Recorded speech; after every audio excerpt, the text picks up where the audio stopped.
Ikhwan akhwat yang dirahmati Allah Subhanahu wa taala, tiba kita di sesi dialog topik berita spesial edisi hari Senin bersama narasumber kita Bang Nuim Hayat. Kita sudah terhubung di ujung telepon. Halo, Assalamualaikum warahmatullahi wabarakatuh Bang Nuim. Waalaikumsalam warahmatullahi taala wabarakatuh. Kabar sehat Bang Nuim ya? Alhamdulillah. Alhamdulillah. Alhamdulillah. Semua alhamdulillah. Baik Bang Nuim, di pagi hari ini kita akan menyoroti beberapa hal, isu-isu yang berkembang. Selain nanti kita juga menyinggung mengenai bagaimana sebenarnya pemerintah yang mengaku setengah mati ini ingin mensubsidi BBM. Namun sebelum itu ya ada hal yang menggelitik sebenarnya ketika Puan itu mengatakan 2024 nanti akan ada presiden perempuan lagi. Gimana tuh Bang Nuim? Siapa tahu, namanya Siapa juga tahu. demokrasi, tergantung kepada mayoritas pemilihnya. Puan barangkali mau merujuk kepada ibunya, tapi ibunya bukan dipilih secara langsung. Ibu itu adalah keputusan MPR waktu itu, yang berperan di situ itu juga Amin Rais, tidak bisa dilupakan dalam hal itu. Ya, jadi tapi dia tidak menjadi presiden pertama setelah reformasi, melainkan Abdurrahman Wahid. Ini kemungkinan saja, tapi untuk sementara ini kita lihat, jadi kita tidak hanya melihat Puan Maharani karena masih ada waktu Ibu Susi juga. Siapa yang tidak kenal Ibu Susi? Banyak orang yang mengatakan dia akhirnya tidak diikut sertakan dalam kabinet kedua Presiden Jokowi, dia karena barangkali terlalu berpihak kepada satu golongan tertentu, mungkin berpihaknya terlalu banyak kepada rakyat dan lain sebagainya, sehingga dianggap agak melemahkan koalisi dan lain sebagainya. Siapa tahu dalam politik itu bisa saja terjadi hal-hal yang di luar dugaan, karena ya kalau dalam Islam dikatakan bahwa pemimpin itu mencerminkan dari rakyat yang dipimpinnya. Ya kita lihat rakyatnya mau memilih seperti apa, karena begini Bung Angga, ketika Narendra Modi di India mencalonkan diri dalam pemilihan, itu sejumlah kaum intelek dari asal India dan juga yang tidak berasal dari India tapi punya kedekatan dengan India, termasuk Salman Rushdie, itu menulis surat mengatakan bahwa demokrasi akan melakukan kesalahan, karena demokrasi akan memungkinkan seorang Narendra Modi yang dikenal sangat tidak bersahabat dengan Muslim akan terpilih sebagai Perdana Menteri, dan memang benar itu terjadi. Dan kita lihat sekarang apa yang terjadi di India, bagaimana umat Islam itu betul-betul dizalimi sampai sekarang ini, dituduh makan daging sapi dan lain sebagainya. Coba bayangkan, itu di negara yang mayoritasnya non-Muslim, tapi penganut ajaran atau agama yang mengatakan bahwa sapi itu kerabat, tidak boleh. Bagaimana kalau kita sekiranya di Indonesia mengatakan mayoritas penduduk kita Muslim, dan dalam Islam itu seperti juga dalam agama Yahudi misalnya, ya itu yang disebutkan khinzir itu haram, lalu kita mengharapkan, ya itu kan akan ramai di dunia ini. Dunia akan ramai kalau kita melakukan. Tapi itulah yang dikatakan oleh Salman Rushdie mengenai Narendra Modi. Kalau dia sampai terpilih, maka India akan mengalami banyak perubahan yang tidak menguntungkan sebagian orang, termasuk umat Islam yang jumlahnya kira-kira 200 juta di India itu. Bang Nuim, apakah melihat tadi disinggung mengenai demokrasi yang kita lihat eksistensinya di dunia ini, apakah betul-betul demokrasi itu sudah menunjukkan akan menempatkan seluruh dari kita lihat dari laki-laki atau perempuan lah yang dia bermain di politik ingin menjadi pimpinan, apakah sudah memfasilitasi keduanya, perempuan itu bisa tampil, laki-laki juga bisa adil, atau masih dilihat demokrasi ini latar belakangnya, oh agamanya itu apa gitu, sukunya apa gitu, demokrasi hanya menunjukkan ras yang paling kuat, misalkan begitu, agama yang paling mayor misalkan. Karena seperti dikatakan oleh pemimpin Inggris ya, Winston Churchill, demokrasi adalah bentuk pemerintahan yang paling buruk, paling jelek. Tapi katanya, karena yang lain-lainnya lebih jelek lagi, ya apa boleh buat, demokrasi dianggap sebagai yang terbaik. Padahal itu yang paling jelek, tapi yang terbaik di antara yang terjelek itulah. Nah, ada yang mengatakan seharusnya barangkali kita memikirkan, kalau Islam udah jelas meritokrasi, kemampuan serahkan urusan kepada ahlinya, kalau tidak tunggu kehancuran. Nah, demokrasi mengatakan tidak berikan kepada mayoritas, lalu dikatakan kesimpulannya Vox Populi, Vox Dei, suara rakyat, mayoritas 50 tambah 1 itu adalah suara Tuhan.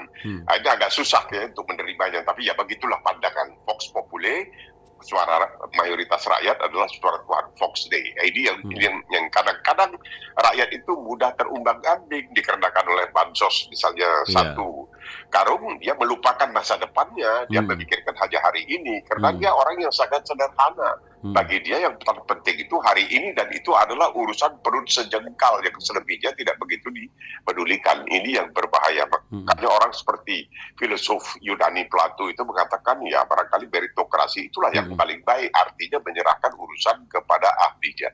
Rasulullah SAW mengatakan serahkan urusan kepada ahlinya, kalau tidak tunggu kehancuran. Nah, kita lihat apakah demokrasi yang kita lihat di negara-negara tertentu memang demokrasi itu sedang bekerja. Kalau saya lihat di Australia misalnya, saya mengatakan karena tanggal 21 Mei yang lalu ada pemilihan umum di Australia.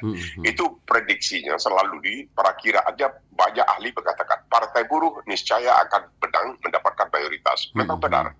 Tetapi itu di parlemen, sedangkan di senat partai buruh tidak punya mayoritas. Jadi check and balances istilahnya itu ketat sekali. Entah bagaimana rakyat Australia itu kok bisa memberikan suara untuk anggota parlemen. Dalam itu parlemen itu adalah eksekutif, tetapi tidak memberikan mayoritas kepada pemerintah di senat, sehingga pemerintah harus melakukan perundingan dengan misalnya dari independen dan lain sebagainya yang mewakili kebijakan-kebijakan yang belum tentu dianut atau diusung oleh pemerintah. Jadi dalam hal ini seakan-akan kepentingan dan kesejahteraan rakyat itu memang bisa terjaga, begitulah kira-kira.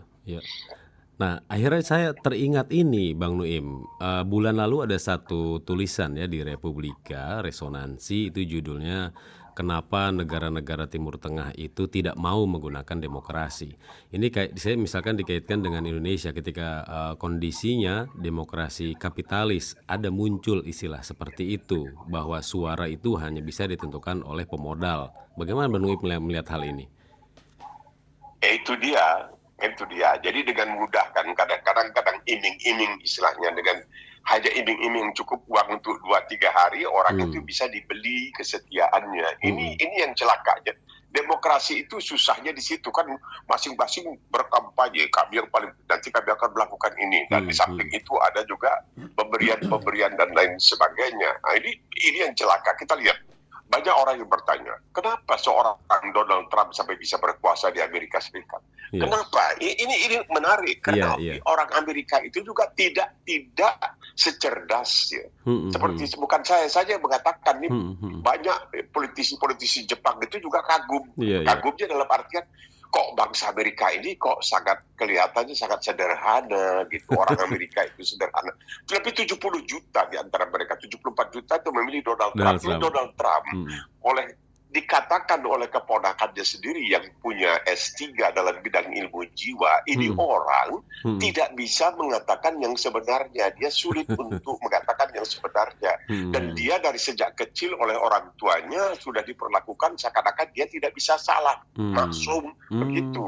Nah, orangnya aneh. Coba menjelang pemilihan presiden waktu dia menjadi calon itu diungkapkan kepada masyarakat bagaimana dia sesumbar dengan laki-laki lain. Perempuan di mana saja, kalau saya sabtu, saya jamak, saya ini, mereka nggak akan bilang apa-apa karena saya Donald Trump. Itu ada suara dia dan memang suara dia, tapi masih banyak perempuan yang mengatakan saya tetap membela Donald Trump. Bahkan pernah ketika dia masih berkuasa dan berada di Gedung Putih, itu ada semacam unjuk rasa pro Donald Trump, di antaranya biarawati di Amerika. Dan ketika ditanya oleh wartawan, kenapa? Oh, ini utusan Tuhan. Gitu. Jadi demokrasi itu, ya itulah dia, mencerminkan rakyatnya. Jadi belum tentu mayoritas itu seperti dikatakan oleh Winston Churchill, demokrasi itu adalah bentuk pemerintah yang terjelek, tapi karena yang lainnya lebih jelek, ya kita melihat pernah ada misalnya pemerintahan oleh katakanlah Umar bin Khattab, Umar bin Abdul Aziz, itu semuanya meritokrasi yang betul-betul membuat waktu itu pemerintahan sangat luar biasa, sangat luar biasa. Itu Baitul Hikmah yang ada di Baghdad itu misalnya, kemudian ada di zaman kejayaan itu dari tahun sekitar 800 sampai 1600 era Masehi, itu kelihatan ada di Kahirah itu di Mesir itu ada rumah sakit untuk ratusan orang, untuk ada yang pasien perempuan lain, pasien laki-laki lain, ahli ini, ahli. Jadi sebelum ada Barat semua itu sudah ada di dalam pemerintahan Islami. Iya. Tapi itu didasarkan pada meritokrasi. Nah, karena kita lihat di kondisi negeri ini, Bang Nuim, demokrasi apakah sudah bisa betul-betul memihak rakyat? Ada satu isu saja mengenai BBM, bagaimana ketika pemerintah berkuasa atau sebuah partai berkuasa, itu kok beda kepentingan, beda suara gitu ya. Sekarang kita nih dengan isu BBM yang lagi naik nih beberapa pekan ini, partai-partai sepertinya belum ada yang kenceng. Anggota DPR juga belum ada yang seperti bagaimana mereka tuh fight gitu membela rakyat gitu. Suaranya kemana gitu? Ini kan itu sinis kan. Waktu mau dipilih minta suara rakyat, Iya. janji. Setelah dipilih dia bukannya membela rakyat, dia bela partai. Salah satu contoh Angga yang paling menyedihkan, ketika di luar prolegnas. Nah, prolegnas ini program legislasi nasional, artinya itu yang akan dibahas. Di luar prolegnas, DPR tiba-tiba mengatakan akan melakukan revisi terhadap undang-undang Komisi Pemberantasan Korupsi. Ya, kok begitu? Nah, ratusan cerdik cendikiawan, artinya akademisi, orang-orang dari berbagai universitas di seluruh Indonesia memohon kepada Presiden, jangan diterima, jangan mau bersyubhat, jangan mau dibawa bersekongkol oleh DPR. Harusnya DPR mengawasi pemerintah, jangan kok tidak juga, akhirnya diresmikan, diterima revisi undang-undang. Nah, ini DPR yang seharusnya mewakili rakyat, kok mewakili partai, tidak mewakili rakyat, kepentingan rakyat. Nah, dalam keadaan seperti sekarang ini, kalau saya boleh membandingkan, memang dalam bahasa Inggris itu ada istilah membanding-bandingkan itu adalah perbuatan yang jahat. Tapi kalau kita membandingkan dengan kebaikan, sekarang ini kan ribut seperti tadi Angga sebutkan tentang BBM, bahan bakar untuk keperluan lalu lintas dan lain sebagainya, punya dampak kemana-mana. Kan saya lihat beberapa hari yang lalu di halaman depan koran Kompas yang biasanya lebih berusaha untuk berpihak kepada pemerintah mengatakan sebenarnya kalau diberikan katanya bantuan dalam BBM itu lebih membantu orang-orang yang mampu daripada orang yang tidak mampu. Nah, itu BBM. Jadi bahan bakar minyak ini begitu. Ini menarik sekali. Kita, Indonesia dahulu, adalah satu-satunya negara yang menjadi negara Asia yang menjadi anggota OPEC, organisasi negara-negara pengekspor minyak. Kita satu-satunya dari Asia, negara anggota OPEC. Akhirnya kita malu, kita keluar karena kita bukannya mengekspor, kita malahan mengimpor. Jadi apa ini? Ini mencerminkan apa? Kok kita dari negara eksportir minyak jadi negara importir minyak? Di mana letak kesalahannya? Kenapa ini kita tidak perbincangkan? Kita selalu, kemarin ini ada yang bertanya, kenapa kita kok begini? Saya katakan karena kita sudah dibuat puas, selalu dipekik-pekikkan. Kita bangsa yang besar, kita begini, kita menang revolusi dengan bambu runcing. Tidak, itu hanya perlambangan, itu simbolis. Kita menang itu revolusi itu dengan bantuan banyak negara, termasuk negara-negara seperti India, negara-negara Timur Tengah seperti Mesir, itu yang pertama mengakui Indonesia, juga negara seperti Australia dan lain sebagainya. Jadi kita nanti berpuas diri bahwa kita disebut sebagai negara besar dan lain sebagainya. Tidak juga, kita tuh harus terus berjuang, kita harus terus berusaha. Tidak dengan bertopak dagu saja kita akan menjadi negara yang besar. Jadi jangan kita gembar-gembor, kita adalah negara. Oke, kita tahu kan, Polri itu kalau kami menangani secara profesional. Nah, apa yang terjadi sekarang ini? Apa yang terjadi sekarang ini dengan Polri? Ada kerajaan dalam. Jadi tidak boleh itu. Kita mesti tawadhu. Innallaha la yuhibbu mutakabbirin. Allah SWT itu tidak menyukai orang-orang yang takabur gitu. Tidak, kita boleh bangga, tetapi ada batasnya dan kita mengatakan alhamdulillah, alhamdulillah. Tapi kita terus berusaha dan sebagainya. Ini BBM ini bikin celaka seperti Mesir. Mesir itu kalau tidak disubsidi oleh pemerintahnya, roti dan lain sebagainya, hancur. Makanya saban tahun Amerika kasih dia $1,5 miliar antara lain untuk menjaga keamanan Israel juga itu kepada Mesir. Kalau nggak celaka karena disantuni terus. Nah, sistem yang terjadi di Australia begini. Pemerintah itu mengenakan cukai 44 sen untuk setiap liter bahan bakar minyak yang dijual kepada pemilik mobil. 44 sen. Nah, uang 44 sen ini yang berupa cukai dari pemerintah ini, itulah yang dipakai oleh pemerintah untuk pembangunan infrastruktur lalu lintas. Jalan ini, itu lap, semuanya itu jalan. Itu dibiayai oleh yang mengendarai mobil. Nah, karena keadaan sekarang ini, harga bensin, harga minyak begitu tinggi, apa yang dilakukan pemerintah? Dia mengurangi cukainya menjadi separuh. Dari 44 sen menjadi 22 sen. Ya, jadi orang membayar. Nah, kalau saya bandingkan sebelum saya berangkat ke Indonesia, saya melihatlah ini harga bensin di Australia rata-rata Rp15.000 satu liter. Di sini saya agak kaget juga melihat ada yang 18.000, 19.000. Wah, ini hebat juga ini. Tapi ya saya tidak tahulah harganya di sini. Dan kita membandingkan dengan negara-negara tertentu, tapi tidak dengan negara-negara lain. Kita mengatakan, wah ini lebih murah kalau dibanding dengan negara. Jangan, coba bandingkan misalnya dengan Malaysia yang punya Petronas. Ya, kenapa kita lebih tinggi harganya daripada mereka? Ya inilah, kadang-kadang kita mesti melihat kepada diri kita sendiri, tidak terlalu berbunga-bunga jadi bertakabirin. Ya, kita terlalu bicara ya Allah, kita profesional, kita bangsa yang besar. Jangan, kita ini manusia biasa saja sebenarnya, yang bisa terus memperbaiki diri. Itu pun yang perlu dilihat sebenarnya dari bagaimana politisi, pejabat, dan juga orang-orang tokoh di negeri ini ya Bang Nuim ya. Sedikit mungkin mereka yang bagaimana melihat potret dirinya, tapi lebih banyak melihat potret orang lain gitu. Akhirnya kepentingan dirinya lebih penting daripada kepentingan orang lain. Ya, bukan apa-apa, orang kita dari dulu. Kalau sekiranya, aduh ini korupsi, kamu lihat di Filipina itu lebih dahsyat lagi korupsi. Iya. Kok dibandingkan diri kita dengan Filipina? Kenapa nggak bandingkan dengan misalnya ya Singapura? Kok Singapura itu bersih?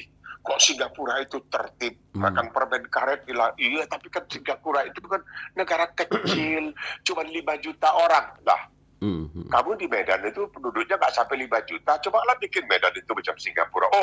Iya, tunggu dulu. Kenapa nggak? Nah, ini bangsa kita. Kita mencari dalih. Ya, awak tak pandai menari, kata orang Melayu, dikatakan lantai yang tak rata. Kita begitu terus kita membandingkan. Kenapa kok?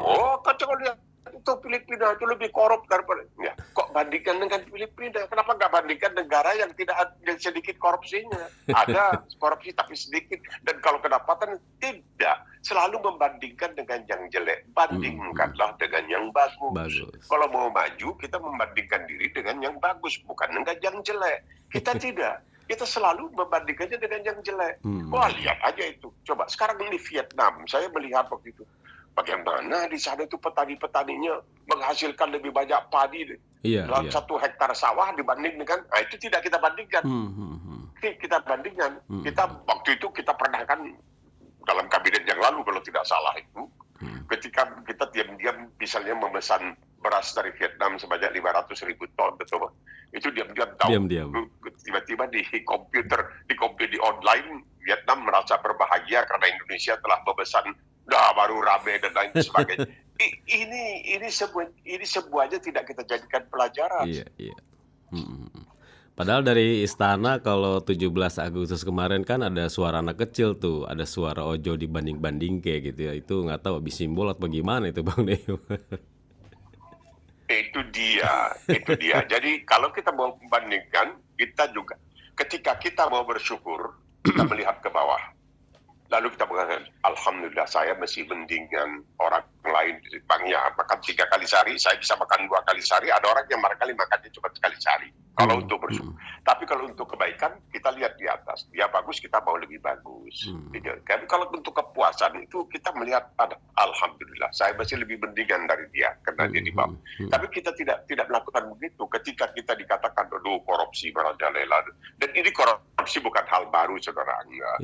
Kalau Saudara Angga ingat itu ada lagu dulu oleh, kalau tidak salah Ismail Marzuki itu bikin lagu. Minal Aidin wal Faidin itu tahun 50-an. Itu di bait lirik paling bawahnya itu ada kan ya maksudnya korupsi jangan dilakukan lagi, begitulah kira-kira jangan dilakukan lagi. Jadi sejak itu sudah ada. Nah waktu itu terjadi perdebatan yang luar biasa. Waktu itu bebas. Lalu almarhum Muhammad Hatta mengatakan korupsi itu sudah membudaya di bangsa Indonesia. Lalu Mokhtar Lubis sebagai wartawan senior yang punya koran bernama Indonesia Raya mengatakan lah kalau korupsi itu budaya ya kita ajarkanlah di sekolah-sekolah katanya bagaimana cara korupsi ya. Tapi begitu zaman itu ya. Tapi kan waktu itu tidak banyak yang bisa dikorupsi. Uang kita itu tidak banyak seperti sekarang ini. Dulu kan terus kita jarang mau meminjam uang. Pernah di zaman Soekarno itu ya di samping kelemahan Soekarno yang begitu banyak seperti dia melupakan sejarah terutama tentang sejarah peristiwa Madiun tahun 48 dia kemudian merangkul PKI dan kita dipaksa belajar Nasakov dan itu semuanya kesalahan besar dari Soekarno dan dia yang akhirnya mendapat resikonya dia yang mendapat resiko. Tapi di samping itu dia juga tidak mau banyak pinjam uang dari luar negeri. Pernah sebuah perusahaan mobil Amerika itu mengatakan kita akan membangun prasarana di seluruh Kalimantan tapi kamu harus beli mobil hanya dari kita. Dia nggak mau karena tergantung pada satu orang. Dan ketika dia jatuh, utang kita berapa? Hanya kita utang itu untuk beli kapal perang dari Rusia, kapal perang keronsokan. Itu pun berhasil merebut kembali Irian Barat waktu itu dengan bantuan seperti Australia dan lain sebagainya. Jadi tidak semata-mata dengan bantuan senjata, tapi dia agak enggan untuk meminjam uang, sebab ada ya Rasulullah SAW sendiri itu tidak suka itu meminjam uang. Ada orang yang datang kepada baginda menanyakan dia mau haji dengan pinjam uang, Rasul bilang jangan kau dah haji dengan pinjam uang. Nah dalam karyanya itu saudagar dari Venesia, William Shakespeare penjaga Inggris mengatakan neither a borrower nor a lender, jangan meminjam dan jangan meminjamkan uang itu pinjam. Tapi ya apa boleh buat, zaman itu dia tidak mau meminjam uang Soekarno. Kita dia mati-matian berusaha. Saya tahu sendiri banyak membaca pada waktu itu. Dia ada sekarang ini kita merasa mudah pinjam aja uang dan dia bayar, anak cucu kita bayar, nggak jadi soal. Jadi kita mau wariskan kepada mereka. Nah ini barangkali yang bikin masalah juga ya untuk sementara ini. Jadi utang itu bertimbun-timbun dan kita harus membayar, kita mesti menservisnya. Itu bukan hanya dibayar begitu saja, kan ada bunganya. Sampai sekarang barangkali kita masih membayar bunga bantuan likuiditas Bank Indonesia yang orang bilang udah jangan diingat-ingat. Bagaimana nggak diingat-ingat? Ini masalah beban untuk anak cucu, dia bekerja mati-matian, mesti membayar semua ini. Sedangkan kata orang kalau kita dapat menarik sebuah kembali itu yang telah digelapkan, kata Mahfud MD sendirilah sebagai Menko Polhukam, kalau saja kita bisa memberantas korupsi di bidang pertambangan, hanya di pertambangan, saya yakin kita setiap warga negara Indonesia ini bisa dapat 15 juta rupiah setiap bulan. Bayangkan begitu hebatnya korupsi. Tapi kenapa seakan-akan ya dipupuk karena hakim-hakimnya mengatakan kepada Joko Chandra, oh karena Anda sudah pernah dihukum sebelumnya, kasihan sekarang kami hukum aja lebih ringan lah. Jangan dong. Artinya hukuman itu untuk menjerakan. Kalau dia diberikan malahan kemudahan ya dia akan korupsi lagi karena mengharapkan nanti hukumnya lebih rendah lagi karena sudah 2 kali dihukum. Iya, ini nyinggung hukum nih, polemik di medsos kemarin sempat naik itu adalah ini Kamarudin Simanjuntak nih yang pengacara mulai trending terus nih gara-gara kasus Sambo, mengatakan di era sekarang ini penegakan hukum yang paling kacau katanya. Rame lagi. Ya betul kan keadaannya, adanya suatu kerajaan di dalam kerajaan, ada suatu konsorsium dan lain sebagainya, itu sama sekali yang hampir tidak masuk di akal, tapi memang terjadi dan sudah banyak yang menduga ke sana. Ini sekarang berita yang ribut ini, kenapa kok Kapolri nonton bareng sama Denny Siregar, padahal Denny Siregar itu dilaporkan berkali-kali, tidak diproses, sedangkan ya Bahar bin langsung diproses gitu. Iya. Jadi tidak bisa ketika kita melakukan pembedaan dalam hal ini diskriminasi. Tidak bisa, hukum itu harus berlaku untuk semua orang. Kata Rasulullah, kalau putriku mencuriku, kerat tanganku, potong tangannya. Ini yang jadi pertanyaan. Dan sekarang ini kesempatan kepada Polri untuk membenahi diri, tapi saya pikir tidak bisa dari dalam, harus menyertakan orang luar dalam pembedahan yang terjadi di batang tubuh Polri. Harus kita akui, Kamarudin ini sangat berjasa. Dia tidak takut dan sebagainya, dan dia berjuang habis-habisan, akhirnya terbongkar. Kalau tidak, coba bayangkan sebuah jajaran ketika itu. Saya melihat bagaimana Brigjen Ramadan itu memberikan keterangan kepada media dengan tangan yang putus itu karena kena tembak. Padahal itu bukan, kalau tembak peluru itu ada luka bakar. Ini luka sayatan. Nah, sekarang juga dikatakan oleh para ahli forensik, nggak ada katanya siksaan, yang ada murni aja luka-luka tembakan. Ya, bagaimana kan kita ngomong waktu itu dengan Rasil, saya katakan di awalnya, jangan bilang baku tembak, nanti pendengar kecewa, karena pendengar menganggap kita nggak mau dibodohi lah. Itu bukan baku tembak, itu penembakan. Baku tembak. Nah, ini yang terjadi sekarang ini, mau bikin apa? Bang Nuim, saya itu kalau dengar Bang Nuim ngobrol sama Bang Nuim, saya ingat guru ngaji saya dulu gitu, waktu saya SMA itu. Ada guru ngaji saya, guru tafsir. Usianya sudah hampir 85 tahun. Tapi setiap hari beliau itu ngajar. Terus kalau sudah menjelaskan, wah bicaranya itu, ya kita sih karena belajar ya, wah terkesima gitu. Kok bisa di usia segitu tuh kok bicara terus gitu, seakan-akan dia kok ingat tafsir ini gitu ya. Bang Nuim ini usia Bang Nuim ini terhadap kemampuan bicara ini, apalagi ngajar gitu ya, apalagi memberikan pencerahan. Sepenting apa tuh Bang Nuim menjaga kita tetap bicara di usia segini nih? Itu saya sih bukan untuk kepentingan orang lain, untuk kepentingan diri saya. Sekarang sudah dikatakan dengan banyak berbicara, banyak membaca dan lain begitu, membantu pikiran kita untuk tetap ya bertahan normal. Karena salah satu barangkali yang paling ditakuti itu adalah Alzheimer, ya lupa. Kita melihat, makanya itu doa kita, Rabbana la tu'akhidna in nasina aw akhtana, Allah jangan sampai kita. Itu berbahaya. Jadi saya mencoba, apakah ini, saya menjelang insya Allah tahun ini 84 tahun. Masih mencoba terus supaya, ya saya mencoba untuk barangkali olahraga pikiran kita, otak kita, pikiran. Karena itu penting sekali. Jadi dalam memberikan ceramah itu bukan hanya untuk demi orang lain, tapi untuk diri kita sendiri. Karena ketika bicara mengenai soal itu, kita melakukan research mengenai sesuatu persoalan, kita juga mendapatkan keuntungan untuk diri kita sendiri. Jadi bukan hanya untuk orang lain. Nah, ini di sini faedahnya itu bukan hanya untuk yang memberi, untuk diberi, tapi juga yang memberi. Baca memberi sedekah, kedua-duanya itu mendapatkan pahala. Begitulah kira-kira, mendapatkan faedah dan manfaat, bukan mudarat. Ya itu yang barangkali yang menjadi pedoman dan patokan dan pegangan kita. Menjaga ingatan itu memang perlu ya Bang Nuim ya, menjaga ingatannya. Itu dia. Itu dia, makanya kita kan disuruh hafal. Paling tidak hafal lah Quran, hafal Al-Fatihah, hafal ayat-ayat juz amma yang disebutkan. Itu penting karena itu membantu sekali. Membantu. Yang menariknya, orang-orang yang saya lihat, yang saya pernah melihat, ada orang yang sudah Alzheimer, gitu, lupa lihat. Tapi ketika dia salat maghrib itu, dia membaca ayat-ayat juz itu masih ingat. Itu aneh bin ajaib itu. Saya, ya ilaha illallah, ini bagaimana mungkin ini bisa terjadi? Sedangkan dia lupa melihat wajah anaknya sendiri. Dia nggak ingat kau siapa, tapi dia bisa ingat ayat-ayat yang pernah dia hafal. Ya, itu dia. Iya, kalau kita sindir-sindir ke para politisi, rakyat selalu ingat ucapannya, tapi politisi selalu lupa ucapannya, ingatannya lupa. Ya, ini begini, enggak ada, saya dengarkan selalu dikatakan beda antara ulama dan politisi. Ulama tidak boleh berdusta, tapi boleh salah. Ulama tidak boleh berdusta, tapi boleh salah. Politisi tidak boleh salah, tapi boleh berdusta. Nggak boleh salah. Itu istilahnya. Itu salah. Itu istilahnya begitu. Iya. Makanya ulama sama politisi sebenarnya nggak bisa jalan bareng tuh ya. Mestinya bisa. Bisa. Menjadi pemandunya. Yang pemandunya itu adalah ulama yang mengatakan. Jadi kita tahu di dalam sejarah ini, saya misalnya baca buku, ada orang namanya Mustafa Akyol dari Mesir.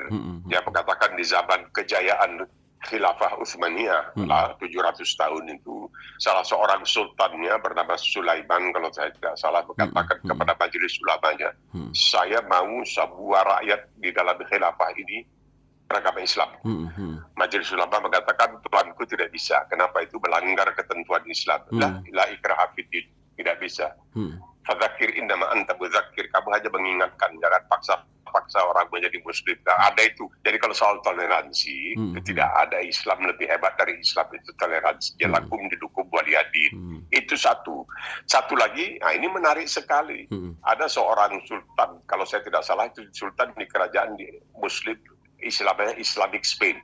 Waktu Spanyol itu dikuasai oleh Muslim. Salah seorang sultan di Andalus itu dalam 1 bulan Ramadan mengatakan kepada majelis ulama, dia panggil majelis ulamanya, dia mengatakan saya telah berbuat kesilapan kemarin bulan Ramadan, saya sengaja tidak puasa. Jadi bagaimana menebusnya?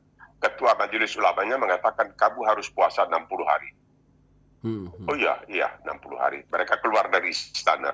Ketika mereka keluar dari istana, salah seorang anggota majelis ulama itu mengatakan kepada ketuanya, lah Pak, kan hukumnya dia mesti kasih makan 60 orang, bukan puasa 60 hari. Dia bilang, kau bagaimana? Islam ini agama rasional.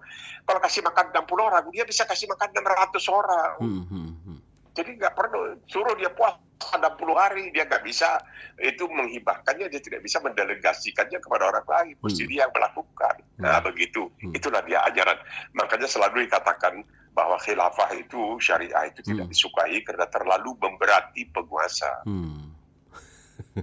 Itu ya. Baik Bang Nuim, sebagai penutup ini Bang Nuim ya, bagaimana menurut pandangan Bang Nuim ini kepada kita semua? Isu ini kan terus ada gitu ya, isu itu terus ada. Kalau mau kita pikirin pusing. Ya, bagaimana Bang Nuim? Melihat ini tadi, ya saya lihat tuh nyamuk tuh kok suka sekali di kaca. Apa nyamuk itu suka berkaca atau bagaimana? Kemudian saya teringat, dalam Al-Baqarah Allah Subhanahu wa taala mengatakan innallah la yastahi. Allah itu tidak malu menciptakan nyamuk. Bayangkan, Allah Subhanahu wa taala tidak malu menciptakan nyamuk. Karena nyamuk itu luar biasa.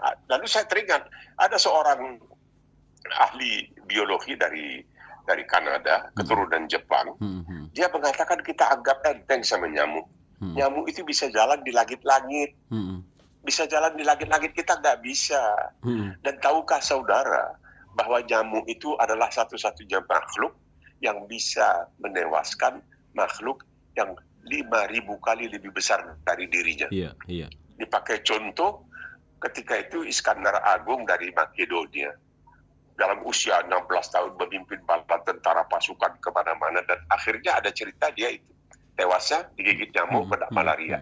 Jadi kenapa Al-Quran ini kok sebelum-belumnya sudah hampir 15 abad yang lalu kok Allah itu tidak malu menjadikan nyamuk sebagai contoh. Nah itulah kebesaran Al-Quran itu. Raja yang paling sombong dalam Al-Quran diceritakan Raja Namrud tumbangnya oleh nyamuk. Baik Bang. Itu dia. Ada penutup Bang Nuim sebagai closing statement di dialog kita pagi hari ini apa? Ya itu dia, bahwa kita tidak bisa meragukan sedikit pun kebenaran Al-Quranul Karim itu. Dan nanti kapan-kapan kita bahas, saya menceritakan kepada seorang ulama besar di Indonesia ini. Ayat saya bilang terdiri dari 4 kata. 4 kata saja dalam Al-Quran, wa anzalnal hadid, dan kami turunkan besi. Itu saja sudah cukup untuk membuat orang percaya, oh Al-Quran ini bukan dari manusia, ini dari Tuhan. Nanti kita bahas di lain waktu insya Allah. Siap Bang Nuim. Semoga Bang Nuim selalu sehat. Terima kasih. Iya, terima kasih atas dialognya. Assalamualaikum warahmatullahi wabarakatuh. Waalaikumsalam warahmatullahi wabarakatuh.